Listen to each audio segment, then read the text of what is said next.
여러분 안녕하십니까? Hello everyone. mwiriwe turanezerewe cyane turanashimira kubwo kugira iki giterane abantu benshi mu isi barimo kwitabira iki giterane. Nshima Imana cyane kubwiriza ubutumwa bwiza Imana yishimiye. Tujye gusoma amagambo agaragara muri Yohana ibice 6.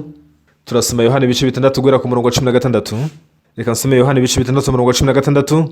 Bugorobye abigishwa be baramanuka bajya ku nyanja, bikira mu bwato bambuka inyanja bagana i Kaperinawumu. Bwari bwije kandi na Yesu atarabageraho. Inyanja ihindurizwa n'umuyaga mwinshi uhuha.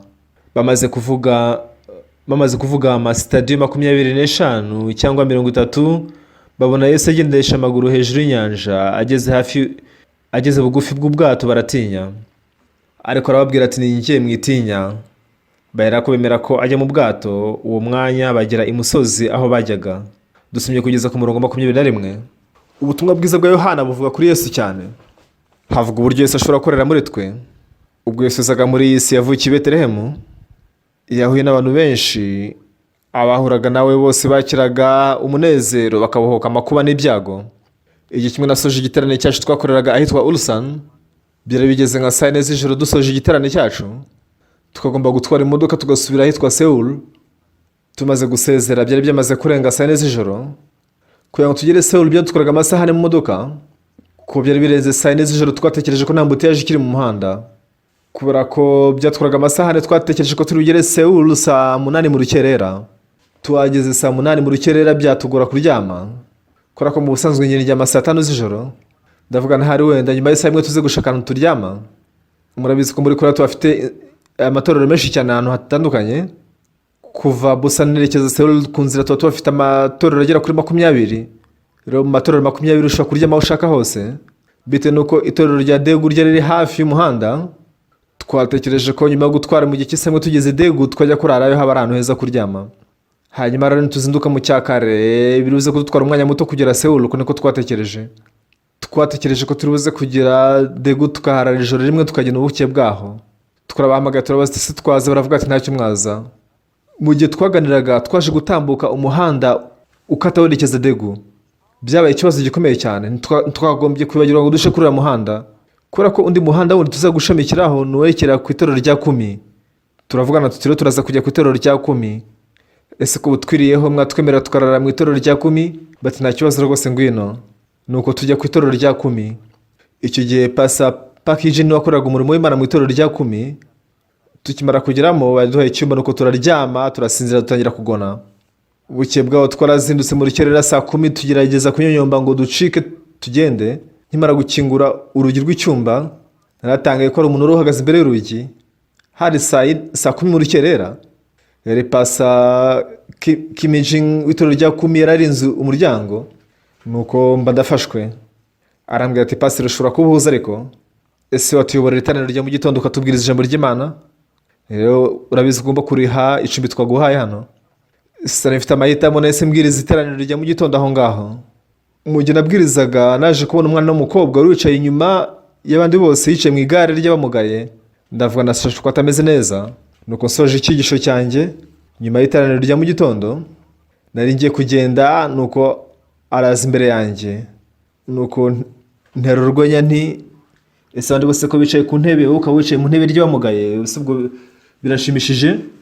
Nari ndimo gutebya. Nuko atangira kunganira ambwira. Yari afite imyaka 19 yiga mu mashuri yisumbuye. Yavuze ko mu bihe byashize yagize ibinya mu maguru bituma yumva ibirenge bye atari kubyumva. Byaje kuzamuka nuko bigera no mu rukenyerero. Aravuga ati mama rwose numva amaguru yanjye ameze nk'atandiho. Aratekereza ngo hari bishobora kugenda neza, ariko byari byamaze kuzamuka byageze no mu rukenyerero. Byahereye mu mavi, biva mu mavi birazamuka bigera no mu rukenyerero. Yabaze iminsi myinshi adashobora kujya mu musarani ku bwiherero. Nuko abaganga barambwira ngo ni uburwayi runaka yararwaye rero indwara yo mu rutirigongo bituma imitsi igana mu maguru itabasha gukora. Abaganga barambwira bati rero igihe cyose usigaranye uzakimara uryamye ku buriri kandi vuba ngaho uzapfa. Ndarebanje se buri minsi ko dufite imiti myinshi, ni ukubera iki izo infection zo mu rutirigongo zitavurwa? Batizo ntizishobora kuvurwa ntibishoboka. Yagombaga kwirirwa aryamye mu nzu ye agategeza igihe ari bupfire. ariko ababyeyi be bifuje kumujyana Sewulu kugira ngo Pastor Parker amusengere, ariko bitewe n'uko atabashaga kwihagarika ntabwo bashoboye kuza ngo bagere Sewulu. Hari imiti yagombaga kunywa mu minsi 3, nuko bakamukandakunda kugira ngo bagerageze kumuvanamo imyanda y'ibyo yariye mu nda ye. Uko niko ararwaye cyane, yaragiye gupfa.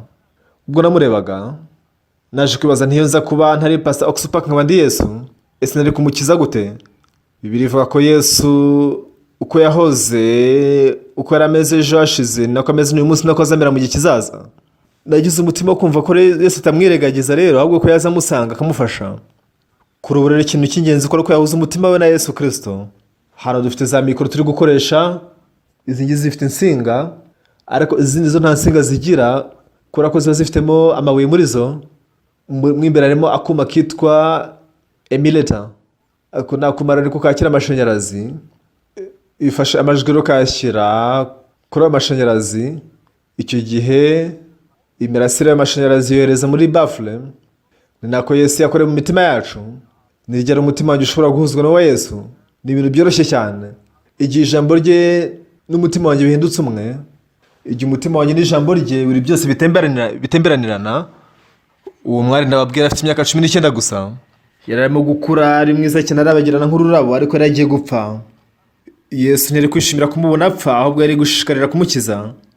Nabumva Bibiliya nuko ntangira kumuvugisha, ndamubwira Yesu yanyumva neza. Urya munsi byari bihebuje kubera ko numvise uko Benedita mu itorero rya 10 n'ababyeyi be bari basenze bati, Mana uzadushoboze Pastor Oxpac asura itorero ryacu. Uwo munsi nari napanze kujya ku itorero rya 10, twari mu modoka tugenda. Uramutse ugiye kugera Sewulu wagerayo bwije cyane mu gishuku. Ntabwo twari twagambire kujya 10 kubera ko hasaga nk'ari kure y'umuhanda nyamukuru. Twapanze ko turi burare mu itorero rya Tegu, ariko mu gihe twaganiraga twaje gutambuka ku mujyi wa Degu. Itorero ryari imbere rikurikiraho ryari rya 10, aho niho twagiye kurara. Icyaje kuba mu itorero rya 10 nuko numvise ko Benedata wo muri itorero rya 10 ndetse n'ababyeyi b'umukobwa bari basenze ngo uzadufashe Pastor Oxpac aze mu itorero ryacu. Nuko mpamagara Pastor Eugene Park, ni ese nshobora kuza ku itorero ryawe? Aravuga ati nta kibazo rwose waza. Arangije nawe atumaho se wacu se yanambwiye ati, iri joro Pastor Oxpac araza ku itorero ryacu, ntekereza ko Imana yamwohereje hano. Rero uze kurinda urugi rwe kugira ngo ataza kuducika, aze kuyobora iteraniro rya Twibature. Rero uze no kuzana umukobwa wawe Chesuyano kugira ngo aze gusengerwa na Pastor Oxpac. Njye sinari nzi birimo kubaho. Narabyutse saa 10 mu rukerera. Ubusanzwe amateraniro ya Twibature atangira saa 11 cyangwa saa 11 n'igice. Yarashatse kwisubira Sewulu gusa mu gitondo cya kare.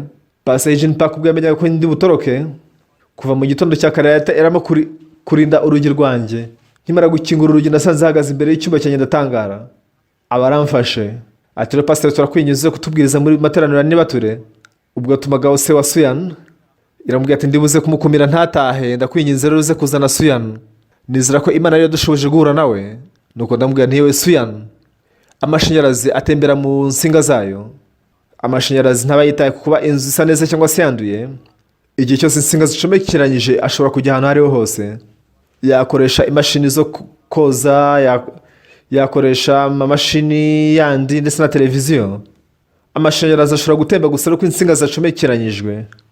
Ya mashanyarazi mu gihe ahujwe n'imashini ikora isuku y'amashini izoza, mu gihe amashanyarazi ahujwe na climatiseur, icyo gihe izasohora umwuka ukonje. Mu gihe acometswe kuri televiziyo, ya televiziyo atangira kwerekana amashusho. Uko televiziyo bihenze kose, uko imashini imesa yaba ari nziza kose, idahujwe n'amashanyarazi ntabwo abasha gukora. Ibyo murabyumva sibyo? Rero muri iki gitondo Yesu ashaka kugukiza, uko niko namubwiye. Uwo rero umutima uramutse uhindutse umwe n'umutima wa Yesu, umutima we uzatembera muri wowe, n'uwawe uzatembera muri we. Nasomye Bibiliya, nyuma yo kwakira agakiza nasomye Bibiliya ndatangara.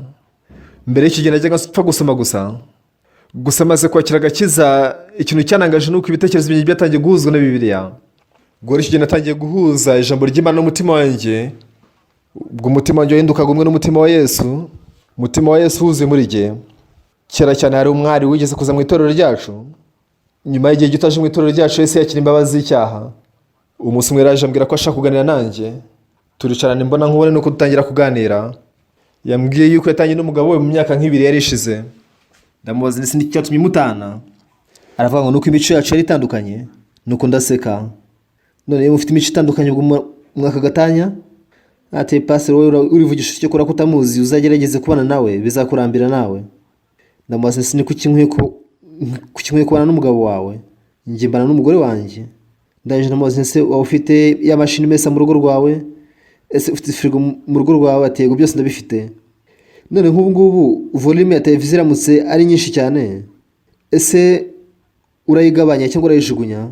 Ati volume ndayigabanya gusa, ntabwo upfa kuyishwanyuza ngo uyijugunye kubera ko volume ari nyinshi. Ese iyo firigo ikonje cyane urayijugunya cyangwa ugabanya ubukonje bwayo? Icyo ni cyo cyatumye nseka.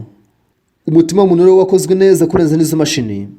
Uramutse ubigereranyije, ayo mamashini amesa cyangwa se ayo mafirigo yo ntacyo ari cyo.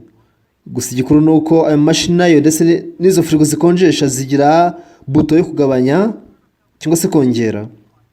Uyu mutima waremwe n'Imana nawe waremwe neza cyane. Uramutse utekereje gato cyane ushobora kugira imikorere yo kubasha kuregera umutima wawe. Ntabwo firigo cyangwa se imashini imesa upfa kubijugunya gusa kubera ko bidakora.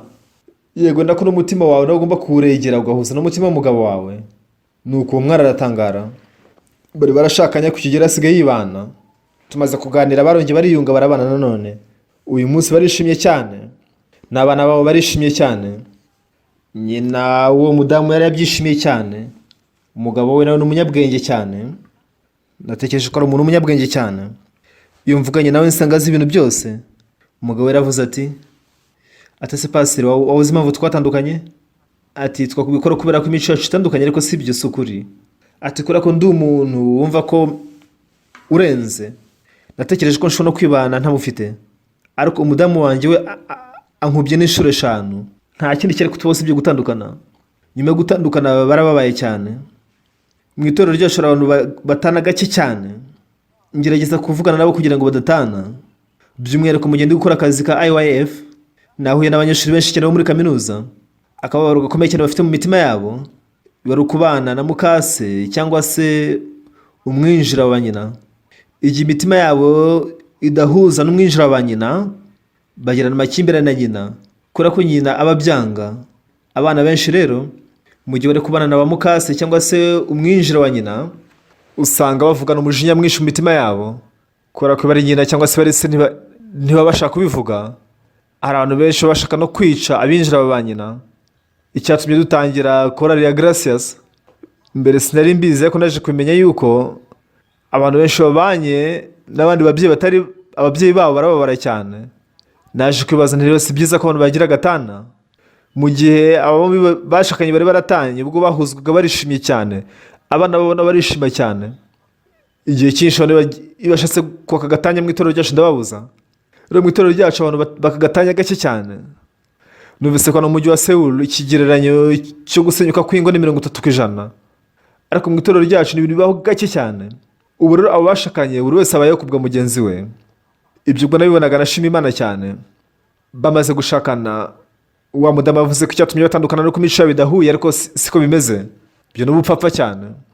Ni imashini zimesa n'amafrigo nazo zigira buto bakoresha baregera.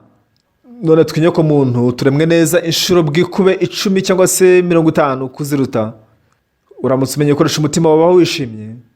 Icyo naje gutekereza nyuma kwakira gakiza nuko ndibuka ngifite data ntabwo yizeraga Yesu. Buruko nekereje kuri data yabuze umufasha afite imyaka 47. Barakundanaga cyane. Yego rimwe nemwe bajyaga batongana ariko ubwo mama yitabaga Imana yarababaye cyane. Data yarababaye cyane. Nyuma yaho hari abajya bamusaba ko yashaka undi mugore wundi. Data akiri muto yabonye mugenzi we ashakanye n'umugore we ashaka undi mugore wundi, babana nabikene n'abana barababara no kuyemeza kutazashaka undi mugore wundi. Rero data aratubwiraga ati nabuze nyoko kubera ko ntari umunyamugisha. Abantu bagiye bansaba kongera gushaka undi mugore wundi. Bati ndamutse mbonye umuntu umeze iyo nza kubona umuntu umeze nka mama wanyu ndego guhita mushaka ako kanya. Atarako muri isi nibyoroshye kubona umuntu mwiza. Ati imyaka myinshi namaranye na mama wanyu nishimye cyane. Ubwo yabonaga inshuti ze rwose zitesha umutwe n'abamukase yiyemeje kutazongera gushaka ukundi kwa ziba na wenyine gusa. Kuva ku myaka 47 kugeza ku myaka 70 yabaye imyaka 33 wenyine kubwe mbere ko yitaba Imana. Ibyo sinari mbizi neza. Maze kwakira agakiza, maze kwakira imbabazi ibyaha, nashatse gutuma yizera Yesu, ariko yanze kwizera Yesu. Mu gihe yakuraga yabayeho ubuzima bwe bwose iwacu ku ivuko mu gace ka Seonsang. Uko arushagaho gukura yegerezaga umunsi wo gutabaruka. Muri ibyo bihe wabaga ufite imyaka 70 wabaga ushaje. Yari afite imyaka 78, ubu ufite imyaka 78, ni ukuvuga ngo murusha imyaka 8 ubwo yapfaga, ariko yagaragaraga nk'ushaje kundusha. Ariko ubuzima bwe igihe kinini yabayeho wenyine kubwe. Maze ko umupasiteri ikintu nifuzaga kuri data cyane nuko nashatse ko yakwizera Yesu akajya mu ijuru. Ariko uruko namubwiraga kwizera Yesu ntabwo yizeraga Yesu. Yajyaga ambwira ati nzamwizera mu mpeshyi y'ubutaha. Ese kuki ushaka gukomeza kugeza mu mpeshyi y'ubutaha? Ati mu kwezi gutaha urabizi ko inshuti yanjye izashyingira umukobwa wayo. Ngomba kuzajyayo kandi nkasangira ako kunywa agatama n'inshuti zanjye mu buryo bwo kubifuriza ihirwe, kubera ko ntagiye ngo nywe inzoga batenguhwa. Nzajyayo rero, nyuma yaho nzareka inzoga nuko nizere Yesu. Icyo gihe impeshyi iragiraga akavuga ati ni mu rugaryi rw'ubutaha. Se kuki tuzategereza igihe cy'urugaryi? Tuzabe ko inshuti yanjye zifite umunsi mukuru wo kuza isabukuru y'imyaka 60. Ngomba kuzajyayo nkanywa inzoga ku munsi we mukuru. Imibanire n'inshuti ze yari myiza cyane. Buri kintu cyose cyabaga ku nshuti ze yajyaga ajyayo akifatanya nabo kubyizihiza. Yabaga yishimiye kwizihiza ibirori n'iminsi mikuru yabo. Uko niko yakomeje kubisubika imyaka 10 yose. Ubwo yakiraga Gakiza afite imyaka nka 70, umukuru wanjye yashatse kubaka inzu nshya ariko nta mafaranga yari afite. Nuko asaba se wabo wabaga mu Buyapani ati data wacu rwose ndashaka kubaka inzu nshya. Ndashaka dufashe kubaka inzu nshya uduhe ku mafaranga. Iki gihe wabaga mu Buyapani yaba ati rwose sinshobora kubafasha kuko aho atabyanga. Nuko ubwo atavuga ati rero we nka mwishywa wanjye ndashaka kuza gukora mu kigo cyanjye nzaguha umushahara mwiza. Icyo gihe umushahara mu gihugu cy'Ubuyapani wo gukubye inshuro 10 umushahara mu gihugu cya Korea. Irambwira ati bitewe nuko uri mwishywa wanjye uzajya urari wanjye tuzajya dusangira. Yagiye mu gihugu cy'Ubuyapani akora amezi 6. Mu gihe yakoreraga mu Buyapani, kubera ko umushahara mu Buyapani wo gukubye muri Korea inshuro 10 yabaga ari amafaranga menshi, sibyo? Uko niko yagiye mu Buyapani. Mbere yo kujya mu Buyapani yabanje kumpamagara. Arambwira ati mugenzi wanjye mu Buyapani ndashaka uzite kuri data. Rwose nashatse kumuzana mu rugo rwacu. Iki gitwa twatangiye itorero ryacu mu gace ka Taegu ahitwa Padong. Data rero naje kumbwira ngo ngomba kuza mu rugo rwacu tukajya tubana. Uko niko yaje kwimukaza iwacu. Akora arwaye indwara ikomeye cyane y'igifu. Kubera ko igifu cye cyasuraga amaside menshi, izo aside zaje gutwika uruhu rw'igifu cye, nuko atangira kuvirirana. Muri minsi dufite imiti ivura ibyo ngibyo. Iyo unyoye imiti ikuramo izo aside, ariko muri ibyo bihe imiti ntabwo yabaga ari myiza. Icyo gihe yakomeje kuvirirana mu gifu. Ubwo bagenzuraga hemoglobine zizakomezaga kugabanuka. Iyo ugeze 140 biba ari byiza. Ugeze 90 ntacyo bitwaye. Ariko zari zitangiye kugabanuka zigera kuri 80, zigera kuri 60, irakeneye kongerwamo amaraso. Igihe kimwe hari mu gitondo, naramwitegereje mbona ko atazabaye igihe kinini. Nagiye mu cyumba cye nshaka kumubwira ko yakwizera Yesu. Ndamwene data ngiye ko akwizera Yesu. Ati ndamwizera rwose ntugire ikibazo. Natekereje ko adafite igihe kinini cyo kubaho. N'abaganga baravuze ngo ntimuzatekereze ibyo kumubaga. Muri iyi minsi imyaka 70 ntabwo ubukuze cyane, ariko muri iyo minsi wabaga ushaje. Ubwo namubwiraga ndashaka ko wizera Yesu, aravuze ati rwose ndamwizera. Uwo munsi ntacyo nashobora kurenzaho, nahise nsohoka mu cyumba. Bukeye bwaho data arampamagaye. Arambwira ati papa Unsuk uraho ngaho? Kubera ko umukobwa wanjye yitwa Unsuk. Buri uko yampamagaraga ajya ampamagara ngo papa Unsuk. Ntiyego data. Nuko njya mu cyumba cye ndi kumwe n'umugore wanjye. Nuko twicara imbere ye. Iraryamye nuko areguka. Ako kanya kimara kweguka, bitewe na bwa burwayi bwe bw'igifu, ako kanya isaruka amaraso yari yuzuye mu gifu cye. Byari inshuro ya mbere mbonye ibintu nk'ibyo ngibyo. Naratangaye cyane. Umugore wanjye atangira kurira. Nuko data aratuza cyane. Icyo gihe twari batatu mu cyumba, ari njyewe n'umugore wanjye na data. Nta kindi kintu yongeye kuvuga. Twese twatangiye gutekereza ikintu kimwe. Tuti data ageze ku iherezo rye. Umugore wanjye arimo guhanagura amaraso, arimo kurira. Nuko amuha amashuka n'ikiringiti gishya. Nuko arambarara hasi ntiyagira icyo avuga. Data nanjye n'umufasha wanjye twese twatekereje ko agiye gupfa. Nuko bamwegeka arambarara ku buriri. Nuko ndamubwira nti data si umeze neza? Ati yego meze neza. Nuko ndamubaza nti uramutse witabye Imana tuzagukumbura sibyo? ndashaka gufata amajwi y'ibyo uvuga kugira ngo tujye twibuka amajwi yawe igihe cyose tugize umunsi mukuru. Kandi dore mukuru wanjye nta n'uhari. Niba ari ikintu ushaka gusigara utubwiye ndaza gufata amajwi kugira ngo tujye duhora twumva amajwi yawe nanone. Ikintu cyari kimbabaje cyane ni uko nk'umupasiteri mu gihe data atagiye mu ijuru nari kumara ubuzima bwanjye bwose mbaye mu kababaro. Ndashaka ko yakwakira agakiza. Nuko data atangira kuvuga. Iyo kasete yo gufata amajwi yari ifite iminota 60, ariko akomeza kuvuga ahagarara, akomeza kuvuga aruhuka. Mu byo yavugaga yagize ati, nimpfa muzashyingure iruhande rw'aho mwashyinguye mama wanyu. Ni ahantu heza cyane, muzanyishyingure iruhande rw'ahashyinguye mama wanyu. Nuko turemera tuti yego data tuzabikora. Ati nibigera guhindura imyenda yanjye muzahamagare Mr. Kim wo mu mudugudu wa Sondang. Naramufashije cyane mu myaka ye akiri muto, rero ntazatekereza ko guhindura imyenda yanjye bizamwanduza. Yavuze nk'isaha yose. Nuko mbaza data nti data niba utaye Imana tuzabigenza neza nk'uko bivuze. Tuzagushyingura uruhande rwa mama, tuzahamagara Mr. Kim mu mudugudu wa Sondang kugira ngo aza guhindura imyambaro yawe. Nongera ndamubaza ntuje nti nzagushyingura uruhande rwa mama, ariko se niba utaye Imana roho yawe izajya he? Icyo gihe ntacyo yavuze. Nyuma yaho yahise yitsa umutima, nuko avugijwe ahinda umushyitsi ati rwose nanjye ndifuza kujya mu ijuru, ariko narakererewe cyane. Nakagombye kuba mfite ibikorwa byiza kugira ngo nzajye mu ijuru. Ibyo bivuze rwose n'ijwi ricishije make cyane. Ibyo ubwo nabyumvaga naranezerewe cyane. Nta kintu na kimwe nzi, ariko ibijyanye no kuyobora abantu mu bwami bw'Imana kugira ngo bakire imbabazi z'ibyaha, kubera ko ibyo ngibyo ari byo nakomeje kuvuga kugeza icyo gihe nari nzi kubivuga neza cyane. Mu gihe yaryamaga ku buriri, namaze isaha yose ndimo kumusobanurira byo muri Bibiliya uburyo Yesu Kristo yogeje ibyaha bye. Maze kubimusobanurira byose namubwira ibintu ubyizera. Niwizera ko ibyaha byawe byose byabarewe binyuze amaraso ya Yesu, ako niko gakiza.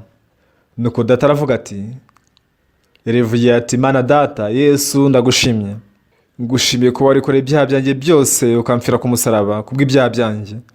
Uko niko yaje kwakira imbabazi z'ibyaha, nuko arizera. Nashimye Imana cyane mu mutima wanjye. Yaza kuba atarakira agakiza nari kuba ngibabaye kugeza n'uyu munsi wa none, nari kuba nyikomeje kuba mu kababaro kenshi. Ariko Imana yamuhaye amahirwe. Mu gihe arukaga amaraso yisanze agiye gupfa, nuko abasha kwakira imbabazi z'ibyaha. Muri icyo gihe urugo rwacu rwari rutoya, twese duhamagaza ambulance tumujyana mu cyaro iwe. Nuko aryama mu nzu ye, bukeye bwaho arabyuka. Ubwo akangukaga bukeye bwaho yaravuze ati ubwo nari ndidegu ku munsi w'ejo natekereje ko bigoye cyane. Ati ya modoka najemo sinzi uburyo bayita, ari ni ambulance, numvise ari imodoka nziza cyane ituje. Ndashimira Yesu cyane. Se mwandirimbira indirimbo z'Imana? Tutiyego rwose data, turakuririmbira indirimbo zo mu gitabo. Data ntabwo ari akimeze nk'uko yahoze ameze mbere. Umutima wari wahindutse cyane, yashimiraga Yesu cyane nyuma yo kwakira imbabazi z'ibyaha. Uwo munsi twamennye amarira, turirimba indirimbo nyinshi cyane tuzisubiramo. Nyuma yo kurya ifunguro rya mu gitondo, data arambwiye ati, Papa Onsuka, hari umuntu ushaka guhura nawe. Yavuze inshuti ze 5 kanaka bose. Se ushobora kubatuma ko nshaka kubonana nabo? Nagiye kubasura mu ngo zabo, ndababwira nti data ntameze neza ariko arashaka kubasura. Batese nuko bimeze? None so ameze ate ubu ngubu? Rwose n'uyu munsi ashobora kwitaba Imana, ariko arashaka kubonana namwe mbere yo kwitaba Imana. Uko niko nabatumye baraza. Batese umeze ute? Ati meze neza. Nuko data aravuga ati mu gihe twavukiraga muri mudugudu twarabanye mu buzima bwacu bwose, siko bimeze? Mwambere inshuti nziza cyane, n'igihe nageraga ibihe bigoye rwose nashoboye kubivamo. Ati ndashaka ko dukomeza n'ubushuti bwacu no mu isi izakurikiraho, mu bundi buzima bundi. Gusa mwabagabo mwe wungiye kujya mu bwami bw'Imana. Ubu nizeye Yesu, se wa Onsuka yizeye, wungiye kujya mu ijuru. Ngiye namwe kubategurira ahantu heza. Nibijye ko namwe makwizera Yesu mukakira imbabazi z'ibyaha tukazabana mu bwami bw'ijuru. Nyuma yaho Yesu asinzira, aragona cyane. Bukeye bwaho yitabye Imana. Nahamagaye mukuru wanjye wabaga mu Buyapani. Yashatse guhita agaruka ako kanya, ariko ntiyabasha kubona itike y'indege. Yaje n'ubwato, ageze Busan, bitewe n'ibiro by'abinjira basohoka ntibamwemerere kuba yatambuka. Ariko data yaje kwitaba Imana mbere yuko hagera. Mukuru wanjye yagize akababaro kenshi cyane. Njye nashimiye Imana cyane kuba data aritabye Imana ameze atyo. Ariko abantu ntibari kwishimira kuvuga ko nshimye Imana. yarababaye cyane bitewe n'indwara y'igifu, ariko kakababaro ke kari gashize yari agiye gufata ikiruhuko mu bwami bw'ijuru. Ikibwacyo cyari kinshimishije. Umukiriya mukuru wanjye yaravuze ati njye nari umuhungu mubi cyane, nabaye umwana mubi cyane. Mukuru wanjye yitaye kuri data ubuzima bwe bwose, njye nitaye kuri data igihe yararwaye gusa, ariko naravugaga njye ndi umuhungu mwiza wa data. Data yaza kwitaba Imana atarakira imbabazi z'ibyaha ari kubabara bingana iki. Ariko muri umugoroba ubwo yitabaga Imana, hari abashyitsi bari bamaze kuza mu rugo bari mu gikari. Mu ijoro bose baratashye, nuko ndapfukama. Icyo gihe ndebye mu kirere mbona inyenyeri zirabagirana. Inshuti za mukuru wanjye zose zaraje, nuko zimfasha gutegura ikiriyo kubera ko mukuru wanjye atarahari. Tubiganiraho, batase dutegura ingurube zingahe. Nagomba gufata icyemezo kubera ko ntari mbizi neza nawe jinsi turabigenza dute. Batereka tuzane imwe yonyine gusa. Twagombaga kubaga ingurube nini cyane, tugategura n'ibyo kunywa by'abashyitsi, ariko sinafite amafaranga yo kwishyurira ibyo kumushyingura. Ariko mu gihe abantu bumvaga ko data yitabye Imana, bene data mu itorero rya Degu baraje. Umwari umwe yampaye ibahasha. Ubwo nafunguraga iyo bahasha, nabonye ari urwandiko rwa mushiki wacu umwe wabaga mu gihugu cy'Ubudage. Hari handitse ngo kuri Pastor Oxpack. Ati Pastor Oxpack, nagize amahirwe mbona kasete y'ibyigisho byawe. Rero iyo kasete narayumvise, ndanyumva kenshi nyisubiramo. Ati ubwo nayumvaga rero numvise ari ibintu byiza cyane bihebuje, nuko ngira igitekerezo cyo kukohereza amafaranga. Yanyohereje sheke y'amafaranga y'Amadage. Ati rero uzayakoreshe mu byo ukeneye, nuyavunjisha mu manyakoreya. Nta nubwo nari nzi n'uwo ari we, ariko uwo mudamu wanyohereje iyo sheke yari amafaranga angana neza nayo twari dukeneye mu bijyanye no gushyingura. Ubwo nabonaga ibintu nk'ibyo byose, ubwo nabaga ubuzima bwanjye, rero nabonye ko amakuba yose nacamo uko yaba ameze, mu gihe ndi kuba kubw'ubutumwa bwiza, nabonye Yesu uburyo anyitaho kandi akamumugisha mu buzima bwanjye. Hari abantu baturwanya, baturega ibinyoma, bahora baturwanya igihe cyose, ariko no kugeza ubu ngubu Imana yakomeje kuturinda, yakomeje kutwitaho. Igihe kimwe abantu bajya bandega ko njya niba amafaranga, nuko bakanjyana mu nkiko bagahimba inyandiko z'impimbano. Nk'urwandiko bari bakoze bagaragaje ko ari njye wari wabikuje amafaranga, kandi muri icyo gihe ntabwo nari naragiye mu giterane. Ibyo byatumye n'umushinjacyaha wari ubirimo yegura. Nasenze Imana nti Imana, ubu ngubu nshoboye kubwiriza ubutumwa bwiza buri muntu wese. Data yaza gufata arakira imbabazi z'ibyaha. Abantu bari kujya bambaza batese utarashoboye kuyobora so mu gakiza, koko ni iki kindi wabasha. Ariko kubona uburyo data yakira agakiza, nashima Imana cyane. Mukuru wanjye akomeza kuvuga ati ngenda umuhungu mubi, ndi umwana mubi, ariko ngira akomeza kwibwira mu mutima ngenda umuhungu mwiza, ndi umwana mwiza. Twateguye ifunguro rero, duteka ingurube kandi zari ziryoshye cyane. Nafashe isahani imwe ndayirya, numva iraryoshye cyane rwose, ndagenda mfata n'iyindi. Nuko mukuru wanjye arankanurira cyane, arandeba aratangara. Atari ko si umuntu wita umupasiteri koko. Ku munsi w'urupfu rwa se aravuga ko ingurube iryoshye, arimo kuzihata cyane. Si ibyo bishoboka bite? Mukuru wanjye yakomeje kurira gusa avuga ngo ndi umuhungu mubi, ndi umuhungu mubi. Ariko umuhungu wanjye narebwiraga ni ngenda umuhungu mwiza, kubera ko namufashije kujya mu ijuru. Igihe cyose rero nyuma y'urupfu rwe, buri uko naryamaga najyaga murota. Namaze ukwezi kose ndi kurota data, numva ni ibintu bidasanzwe. Kimbwira Imana nti maze shaka kongera kubona data mu nzozi zanjye. Ariko nari nezerewe no kubona uburyo data agiye mu ijuru. Ni nkaho nabagaho ubuzima bwanjye gutyo gusa. Ariko Imana yaducira inzira zo gutegura ibiterane hanze mu mahanga.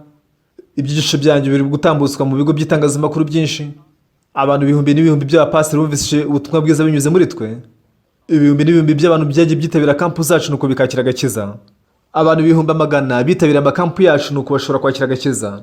Nubwo nta cyundi cy'imbere y'Imana, ariko mu gihe mbwiriza ubutumwa bwiza, Imana yagiye idufasha mu bintu ibihumbi n'ibihumbi byinshi. Umukuru wanjye yataza kujya mu Buyapani, akaza kuba ari we wita kuri data. Ntawe sinaye kubona uburyo mubwiriza ubutumwa bwiza ntabwo ari no kwakira agakiza. Ariko data yaje kwakira agakiza, umukuru wanjye yakira agakiza, bashiki banjye bakira agakiza, murumuna wanjye yakira agakiza, babyara banjye bakira agakiza nabo, n'abishiko banjye bose bakira agakiza. Imana yankoreye mu buryo buhebuje cyane. Guhera umwaka ushize twatangiye ibiterane binyura ku ikoranabuhanga bitewe n'iki cyorezo cya COVID-19. Nubwo kubera COVID-19 nta n'umwe wabasha kudusura aha ngaha mu rusengero, ariko mu gihe ntegura ibi biterane bica ku ikoranabuhanga, ibihumbi n'ibihumbi by'abantu byashoboye kuza kwifatanya natwe. Ibyo ndabishimira Imana cyane. Ubushize ibigo by'itangazamakuru bigera kuri 48 byatambukije ibyigisho byacu. Ibyo ndabishimira Imana cyane. Cyane cyane ko ari njye munyakore wa mbere wavugiye kuri televiziyo ya CTN. Imana yakomeje kudufasha mu bintu byose turimo gukora. iyo uteguye kampu nk'iyingi ukabona abantu ibihumbi magana bakira agakiza barimo gutanga ubuhamya, ni ibintu bitanga umunezero mwinshi cyane. Mu gihe nkomeza kuvuga ibi ngibi abantu bakakira agakiza bakanezerwa, twatangiye ishuri rya teolojiya. Mu ishuri rya teolojiya aho dushobora kwigira ubuzima bw'umwuka. Bigitangira abantu 8,400 bifatanyije natwe. Ubu hari abandi barimo kwiyandikisha mu cyiciro gishya. Ahari wenda mu mpera z'ukwa munani abantu benshi baziyandikisha mu cyiciro gishya. Hari abantu benshi bajya mu rusengero ariko bakivuga ko bari abanyabyaha, ariko Imana yaduhaye iyi good news mission. Mu gihe turi kubwira ibijyanye n'imbabazi z'icyaha abakristo benshi n'abapasiteri mu isi yose, abantu barabinezererwa kandi bakabyishimira cyane. Abigishwa bashatse kwambukiranya inyanja ngo bajye hakurya. Inyanja ya Galilaya imeze nk'uruziga, bashobora kugenda bazengurutse ariko bakanagenda nanone mu murongo ugororotse. Abigishwa rero bafashe ubwato bajya i Kaperinawumu, nuko umuyaga uhuha ari mwinshi cyane. Igihe cyinshi rero umuyaga wajya guza mu nyanja, nuko ubwato bwenda kwibarandura. Barebeye kure babona umuntu aza aturutse hirya agenza amaguru hejuru y'inyanja. Tudura umuntu ugenza amaguru hejuru y'inyanja aza dusanga. Yesu arabwira ati ntimugire ubwoba, dore ni njyewe. Nubwo hari umuyaga mwinshi ariko yagendaga hejuru y'inyanja, nuko atuza inyanja. Mu buzima bwanjye nanjye nahuye n'amakuba ndetse n'akaga, ariko nabonye uburyo yajyaga amfasha na mbere hose. Wa mwari nabwiye witwa Chesuyan, cyagiye mu gitondo naje guhura nawe nuko nicarana nawe. Ndamubwira nti burya amashanyarazi atembera mu nsinga zayo. Mu gihe adacomekanyijwe imashini ntizakora, ariko umutima uramutse uhujwe n'uwa Yesu, Yesu azaza mu mutima wawe. Icyo gihe indwara nta kiza bivuze ubigereranyije na Yesu. Binyuze muri Bibiliya ibyo narabimusobanuriye byose. Namwigishije uko yahuza umutima we na Yesu. Ubwo Yesu arakiri muri isi yakijije abarwayi benshi. Nta gihe na kimwe yigeze yiraza i Nyanza nk'atabonye umurwayi. Rero nawe bitewe n'uko urwaye arashaka kugukiza. None ni uwuhe mutima ukwiye kugira? Yesu arashaka gukiza uburwayi bwanjye. Yesu yankijije ibyaha byanjye. Ibyo nubyizera, umutima uzahinduka umwe n'uwa Yesu. Umutima wa Yesu ntuza muri wowe, uzagukiza uburwayi bwawe bwose, nta kibazo uzasigarana na kimwe. Icyo gihe yumvaga amaguru adakora, ibirenge bye bidakora, yabaga aryamye ku buriri gusa. Abaganga bamubwira ko azaryama mu buriri bw'imyaka runaka kugeza igihe apfiriye. Ndaramubwira nti ugerageze guhuza umutima n'umutima wa Yesu, sibyo? Yesu yapfuye ku musaraba no kweza ibyaha byawe byose. Ariko ukomeje kuva kuri umunyacyaha ufite imyumvire itandukanye n'iya Yesu. Ariko wize ko ibyaha byawe byababariwe, umutima wawe ubaye umwe n'uwa Yesu. Bitewe no kurwara indwara ya Myelitis yibasiye urutirigongo rwawe ntabwo ubasha kugenda. None wajanga kugira ngo tugusengere. Aho kumi ntabwo yabashaga kwihagarika neza, yifuza kujya Seoul, ariko ntiyari afite ubushobozi bwo kujyayo. Niyo mpamvu basenze ko Pastor Oxpac yajya mu itorero ryabo. Nanjye sinaniraga mbere kujyayo, napfuye kujyayo by'impanuka. Nuko ndamubwira niba wize ko ibyaha byawe byababariwe binyuze amaraso ya Yesu, umutima uzaba ubaye umwe n'uwa Yesu. Yogeje ibyaha byawe, avuga ko uri umukiranutsi, ko watsindishirijwe, warejejwe. Ibyo ukwiye kubyizera ukaba ari kuvuga. Ni koko ibyaha byawe byarejejwe binyuze amaraso ya Yesu, warejejwe, waratsindishirijwe. Ibyo nibyo Bibiliya ivuga. Naje kumusomera amagambo yo muri Bibiliya. Ni Yesu arashaka gukiza uburwayi bwawe, wizere ko yagukijije. Ibyo rero nta cyari cyugereranyije n'imbaraga ze. Uwo munsi narakomeje njya Seoul. Nyuma yaho hashize amezi 3 yaje kunyandikira nyohereje urwandiko. Mbere yaho niba ashaka kwandika nta nubwo ashaka gufata igikombe cy'amazi, ariko yaje kunyandikira urwandiko aranyoherereza. Dore urwandiko so yanyohereje n'urwo. Yavuze ati Pastor Oxpac uraho, uyu ni wa munyeshuri witwa Chesuyan wakumiye, se uranyibuka? Ati Pastor Oxpac ndashaka kugushimira. Nyuma y'igiterane cya Ulsan waje kumina uko uransengera. Sinzibagirwa uburyo wambwiye ko nzakira nkabasha kugenda. Abaganga bari bambwiye ko ntazabasha kugenda ubuzima bwanjye bwose, ariko ubu nakiriye kwizera, naheshejwe n'ijambo wambwiye. Kora ubu ngubu mbasha kugenda nta n'icyo mfasheho, nshoboye no kwandika. Ubushize nagerageje kugenda nuko ndagwa nikubita hasi, ariko nta kindi nakoze uretse kwizera ibyo wambwiye. Nta kindi nakoze uretse gusenga gusa no kwizera.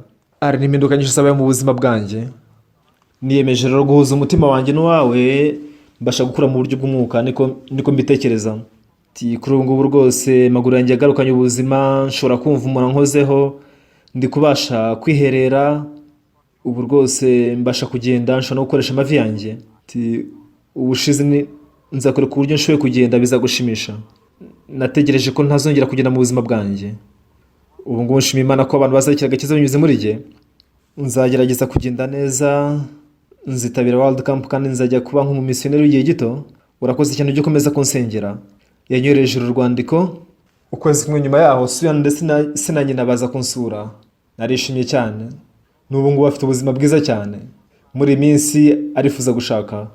Ibyo mbishimira Imana cyane. Yatanze ubuhamya bw'ukuntu yabashije gukira ubwo burwayi bwa Biolaris. Agitabira amakampu menshi agatanga ubuhamya. Mu gihe Uwiteka Imana yabanaga nanjye, igihe cyose nahuraga n'ibintu nk'ibyo Imana yarankoreraga. Ishimira Imana cyane kubera ko muri ibihe bya COVID-19 amamiliyari y'abantu yakira imbabazi z'ibyaha bakira agakiza. Ubu bari guhuza imitima yabo natwe. Nibyo kuko hari abantu benshi bavuga baturwanya, ariko igihe cyose Uwiteka Imana ari kumwe nanjye, ubuzima bw'umwuka si uko ari cyo ukora, si ugutanga amaturo. Ibyo si byo kuba ubuzima bw'umwuka. Ubuzima bw'umwuka bw'ukuri ni ukuba Yesu yarapfuye ku musaraba akeza ibyaha byanjye. Ikintu kibabaje ni uko uyu munsi abantu benshi bavuga ko ari abanyabyaha. Ese ibyo bimena umutima bingana iki? Dukwiye kwizera ko Yesu yogeje ibyaha byacu. Mu gihe Yesu yapfiraga ku musaraba, ntabwo yapfuye koza ibyaha byacu gutyo gusa uko yishakiye. Yogeje ibyaha byacu abyeza nk'urubura. Yogeje ibyaha byawe byose. Yahanwe mu cyimbo cyawe. Ndakwinginze ujye wizera ibyo. Umutima uzahinduka umwe n'umutima wa Yesu. Yesu azabaho ndetse nakorere mu mutima wawe. Aza guhesha umugisha mu buzima bwawe. Ikizabaho cyose azakwitaho kandi azakurinda. Sinyibaho ku bwanjye ukundi, ndi kubaho ku bw'imirimo y'ubutumwa bwiza. Nabonye uburyo Imana yamfashije mu buryo ibihumbi byinshi cyane. N'uyu munsi ndabashimiye cyane kuba mwabanye natwe. Niringiye ko wahuza umutima wawe na Yesu. Muri isi nta muntu n'umwe utagira icyaha, ariko nanone ujye wizera ko ibyaha byawe byogejwe n'amaraso ya Yesu. Mu gihe ari kumwe natwe nubwo habaho uyu muraba n'umuyaga, azaza adufashe mbere y'igihe. Na mbere y'urupfu rwa data, yapfuye ari hafi yanjye kugira ngo yumve ubutumwa bwiza yakira agakiza. Imana yanyemereye kujya mu itorero rya Kumi ngahura nawe, mugende kubwiriza ubutumwa bwiza mu isi yose. Umwaka utaha nzuzuza isabukuru y'imyaka 60 izabishize nakira agakiza. Iyo myaka yose itambitseho nk'ari iminsi mike. Muri iyo myaka 60 yose nabwirije ubutumwa bwiza, abantu benshi bakira agakiza. Imana yarabyishimiye. Isi yose icyo yavuga cyose ndwanya, Imana iri kumwe nanjye. Mu gihe tubwiriza ubutumwa bwiza buhebuje, abantu bakira agakiza kandi nkabishimira Imana cyane. Muri iki cyumweru cyose tuzasangirira ijambo. Muri Bibiliya handitswe ko ibyaha byawe byababariwe. Niringiye ko ibyo wabyizera. Uwiteka Imana izabana nawe. Icyo waba ukora cyose, Uwiteka azahorana nawe igihe cyose. Azagusukira ubuntu bwe ndetse n'imigisha ye. Reka dusenge. Mana Data yera, Yesu yari kumwe n'abigishwa be. Ubwo umuyaga wahuhaga ari mwinshi, wari ubizi wagenje amaguru hejuru y'inyanja urabafasha. Ubwo bajya kwicwa n'umuyaga n'ishuri warabakijije. Yesu nkubone nawe uri mu mitima yacu, ari kumwe natwe. Niringiye ko wadufasha. Mu gihe duhuje imitima yacu nawe, umutima wawe uzatembera muri twe, kandi ibyaha byacu byose bizababarirwa. Tuzabona ubwenge bwawe, tuzabona imbaraga zawe. Twizeye ko uzaduha ubuntu bwawe. Mu gihe duhuza imitima yacu n'umutima wawe, abumvise iri jambo muri uyu mugoroba bose bakundire kwizera ko ibyaha byabo byababariwe binyuze amaraso ya Yesu. Ubemerere kugira umutima uhuye nawe Nyagasani. Utwemerere kugira umutima uhuye n'uwawe, kugira ngo ukorere mu buzima bwabo. Niringiye ko bagirira ubuntu bwawe n'imigisha yawe Nyagasani. Turagushimye dusinze twizeye mu izina rya Yesu. Amen. Murakoze cyane mwese.